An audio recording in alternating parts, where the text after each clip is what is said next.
just as important as any other game, but the kids, I'm sure, have a tendency, because it is an ESPN game, to really make it more than it is. How do you keep them?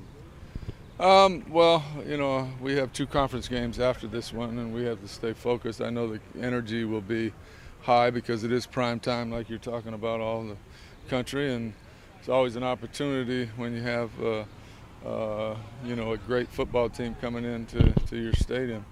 They're very, very good, and hopefully our kids will raise their level to be able to compete with them.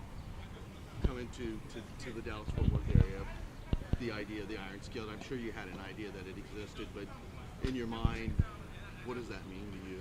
Well, to me, I just having been here for the last, this is my 3rd game, I have noticed that the kids turn it up, both sides of the ball. The TCU kids play with the energy, and our kids play with energy, so there's obviously something to it. What does the shorter week do to you in terms of condensing your schedule as you prepare for this? Well, we just move everything up a day. We didn't take a day off, so we really just have the same amount of practice time.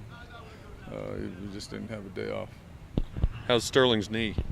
Well, we're going to try to practice tomorrow, so hopefully we'll find out. But I think he seems to think it feels pretty good. JT Brooks sat out yesterday. Where's his status? He'll play. Yeah, practice today. Same with Tennyson? Yep.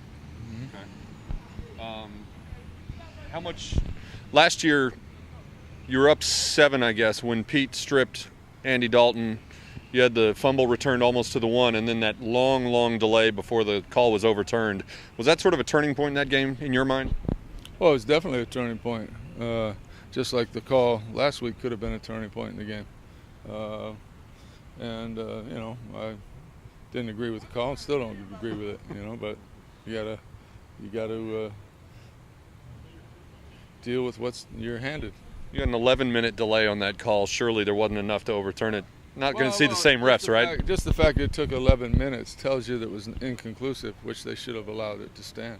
I mean, that says it all right there. The team has been labeled. Your team has been labeled young since you arrived and even before, and it's a young team again. How much did they learn from just going through the experience of playing sort of toe-to-toe with TCU last year for 2-3 quarters? Well, I think defensively we've grown up quite a bit in the front 7. We're still not quite where we need to be, but offensively we're not as efficient as you need to be so far in the first 3 games playing a team like TCU. Hopefully we'll make enough plays and compete with them, and don't turn the ball over, and give yourself a chance, to win the game. TCU's offense has gotten a lot of attention this year. They're putting up almost 46 points a game, almost 500 yards. Their defense has traditionally been their calling card, though. They lose Jerry Hughes and Darrell Washington to the NFL. How does this year's TCU defense look on film compared to what you saw last year? Well, it doesn't look any different to me. I mean, it doesn't look any different than what he had in 1999 and 2000 when we played, and he was the coordinator. Gary's done a great job. He fits players into the scheme of what he does, and they look like clones. Thank you, sir. All right. Appreciate it. Thank you.